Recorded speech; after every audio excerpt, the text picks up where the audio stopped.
तर सांबार भात कुणाला खायला आवडत नाही आणि सांबार हा प्रकार कुणाला आवडत नाही, तर सर्वांनाच आवडतो सांबार हा प्रकार. तर नमस्कार मंडळी, अर्नज रेसिपीज या यूट्यूब चॅनलमध्ये आपल्या सर्वांचं खूप खूप खूप स्वागत आहे. खूप खूप कशासाठी, तर तुम्ही मला खूप सपोर्ट करताय म्हणून खूप पुन्हा एकदा सर्वांचं स्वागत. आणि आपले सांबाराचे विविध प्रकारचा आपण सांबार करतो, पण मी ते आज सोप्पा सांबार करणार आहे आणि तो म्हणजे दुधी भोपळ्याचा सांबार.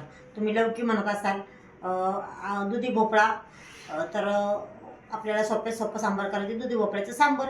तर मस्तपैकी ही रेसिपी आहे आणि खूप सोपी आहे, झटपट होणारी आहे, कारण आपला चॅनेल आहे झटपट रेसिपी चॅनेल. आणि शक्यतो आपण गावरान पद्धतीचं सगळं टाकतो, अगदी खूप मसालेदार वगैरे असं आपण काही करत नाही, कारण मसाल्याचा आजकाल सगळ्यांना ॲसिडिटी होते मसाल्याने, त्यामुळे आपण कमीत कमी मसाल्यात छान छान भाज्या करतो. त्यापैकी आपण आज आपलं भोपळ्याचं सांबार करणार आहोत. तर चला आपण बघूयात भोपळ्याचं सांबार आपल्याला कसं करायचं आहे, त्यासाठी काय काय लागणार आहे. आणि आपल्या चॅनेलला लाईक शेअर सबस्क्राईब नक्की करा आणि आपला व्हिडिओ पूर्ण बघत जा. चला तर आपण सांबारची तयारी करूयात. तर इथे बघा, मी कोवळा छान असा दुधी भोपळा, लौकी पण म्हणतात त्याला, तर मी तो कोवळा आणला होता आणि छोटासा आणला होता, जास्त मोठा नव्हता आणला. आणि त्याला मी छिलून घेतला आणि नंतर बारीक असे काप करून घेतलेत बघा त्याचे. आणि कधी पण दुधी भोपळा आपल्याला जर कट करायचा असेल तर लगेच पाण्यात टाकायचा. थोडा वेळ जरी तो बाहेर असला तरी लगेच पूर्ण काळा पडतो, त्यामुळं जेव्हा आपण ते कट करतो ना तेव्हा लगेच कट केलेले पीस पाण्यात टाकत जायचे, म्हणजे तो बिलकुल काळा पडत नाही. तर मी ते छोटासा दुधी भोपळा घेतला होता बघा. आणि त्यासाठी आपण इथं बघा, मी हा ग्लास दाखवते तुम्हाला, हा छोटासा ग्लास आहे. तर मला 5 जणांसाठी सांबार करायचा आहे हा. तर मी इथे हे 2 ग्लास तूर डाळ आणि मूग डाळ मिक्स आहे. तुरीच्या डाळीने बघा ॲसिडिटी होती बहुतेक जणांना, पित्त वगैरे, त्यामुळं मी दोन्ही डाळी मिक्स वापरत असते नेहमी. तर 1 ग्लास हे 2 ग्लास तूर डाळ आणि मूग डाळ मिक्स ते घेतले मी. आणि 1 ग्लास तो मी इथं चणा डाळ घेतलेली आहे बघा. आणि आपल्याला बाकीचं साहित्य काय लागतं ते बघूयात आता आपण. तर आपल्याला सांबारसाठी काय काय लागणार आहे बघा. तर मी इथं उभा चिरून 1 कांदा घेतला आहे, उभा चिरलेला 1 टमॅटो घेतला आहे, थोडीशी चिंच आहे, चवीनुसार मीठ, सांबार मसाला एक आपली 10 रुपयाची पुडी ना ती आणून, म्हणजे तेवढी असन साधारणतः तो मसाला. इथे थोडा गरम मसाला घेतला आहे, हिंग घेतला आहे, इथं लाल मिरची पावडर घेतली, हळद घेतली, धनापूड घेतली, कसुरी मेथी घेतली, आपल्याला थोडं लसूण लागणार आहे. आणि इथे बघा, मी बारीक चिरून परत 1 कांदा घेतला आहे आणि 1 टमॅटो घेतला आहे. तर आपल्याला आता कधी काय काय टाकायचे मी तुम्हाला सांगते. तर सुरुवात करू आपण सांबार करायला. तर इथे बघा, तेल आपलं चांगलं तापलेलं आहे आणि मी थोडासा लसूण खलबत्त्यात कुटून घेतला आहे बघा.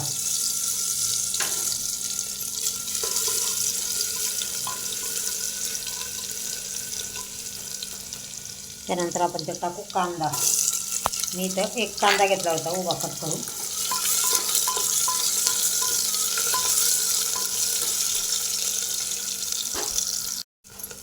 कांदा आपल्याला पूर्ण परतून द्यायचा नाही बघा, तो चांगला छान शिजणार आहे. त्यानंतर आपण टाकूया कापून घेतलेलं टमाटो. टमाटो पण इथं उभा चिरून घेतलेला आहे.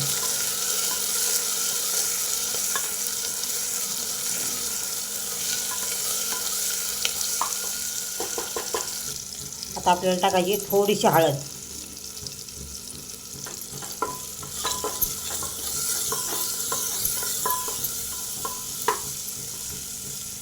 आणि जी डाळ आपण धुवून घेतलेली आहे बघा, इथे मी सगळे डाळ मिक्स करून छान धुवून घेतली.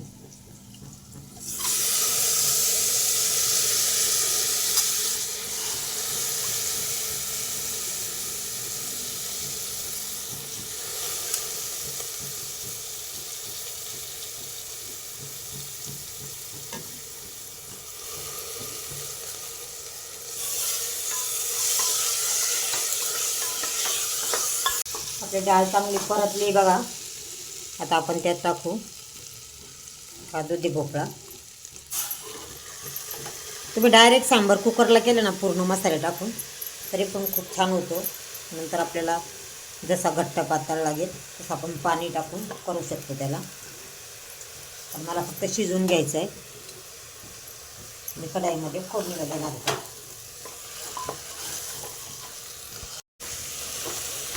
तर इथे बघा आपलं डाळ आणि भोपळा चांगला परतला. आता आपण त्यात टाकू पाणी.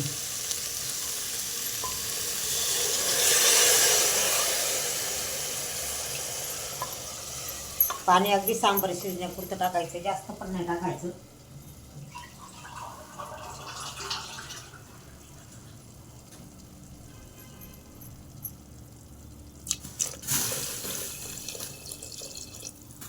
आणि त्यावर आपल्याला टाकायचं आहे थोडासा हिंग आणि थोडंसं मीठ, म्हणजे मिठाची चव सगळी भाज्यांच्यात उतरते बघा.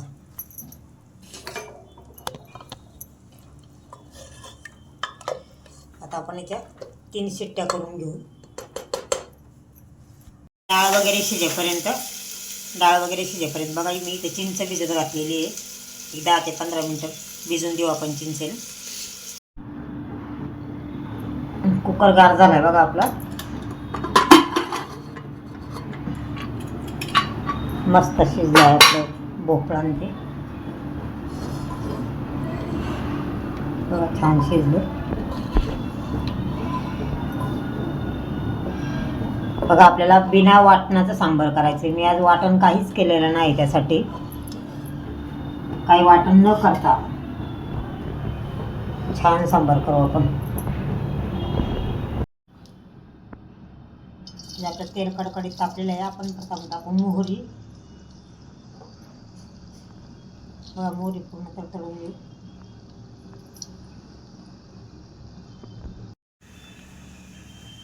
त्यानंतर आपल्याला टाकायचं जिरी मोहरी मी थोडी थोडी टाकली. त्यानंतर आपण इथे टाकणार आहे बेडगी मिरची.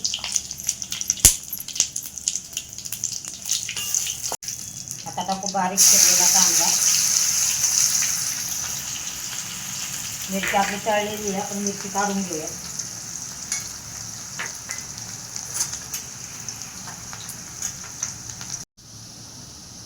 आता आपण इथे लसूण टेचून घेतलाय बघा खालपाच्यातून, तो टाकू.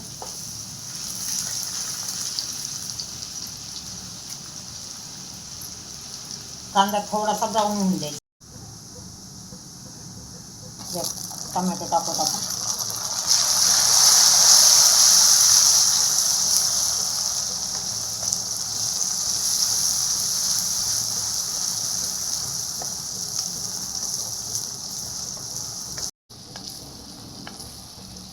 बघा आपला टमॅटो एकदम मऊ झालेला आहे.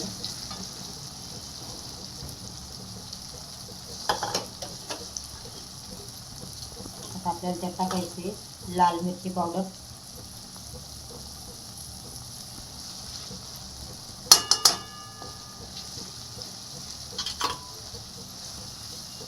सांबर मसाला, धनेपूड, थोडासा गरम मसाला,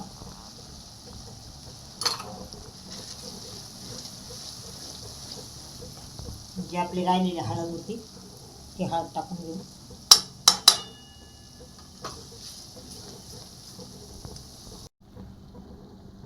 इथे आपण टाकूयात राहिलेला हिंग आपण मग शिजायला टाकताना टाकला होता, थोडा राहिला होता, आता टाकला.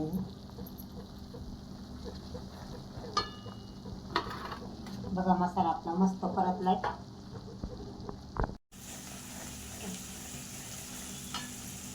त्याच्यावर थोडीशी कोथिंबीर, नंतर आपण परत कोथिंबीर घालणार आहे.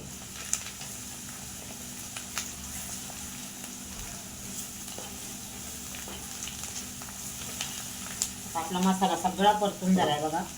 आपण जे शिजवून घेतलेला डाळ आणि भोपळा आहे ते टाकूया.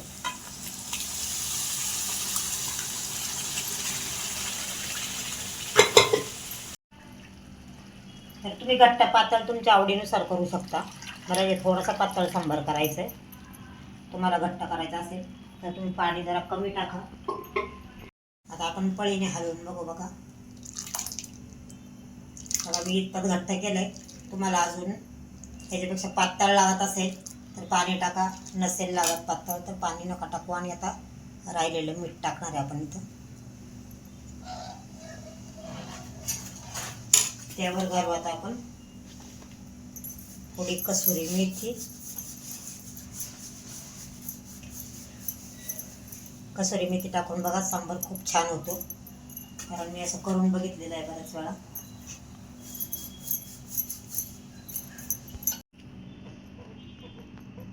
इथे बघा आपण चिंचेचा कोळ गाळून घेतलेला आहे.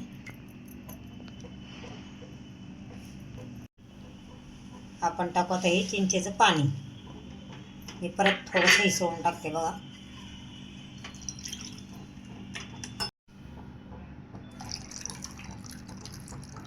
आपण आता चिंचेचं पाणी टाकलेलं आहे.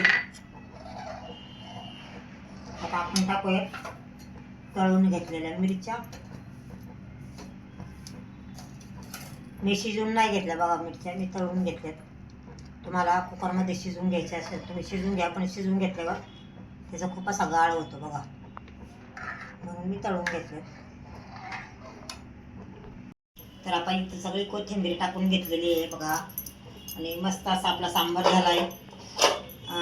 कसा दिसतोय तुमच्या तोंडाला नक्की पाणी सुटलं असेल, कारण सांबार बहुतेक सगळ्यांना आवडतो आणि अगदी लहान मुलापासून तर वृद्धापर्यंत सगळ्यांना सांबार आवडतो. तर तुम्ही नक्की ही आपली रेसिपी करून बघा. मस्त असं जिरा राईस करा, सांबार करा आणि छान ताव मारा. आणि कसा झाला सांबार मला कमेंट करून कळवा.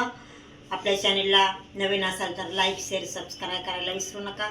आपला व्हिडिओ पूर्ण बघत जा. असंच आपलं सहकार्य नेहमी मला लाभू द्या. धन्यवाद.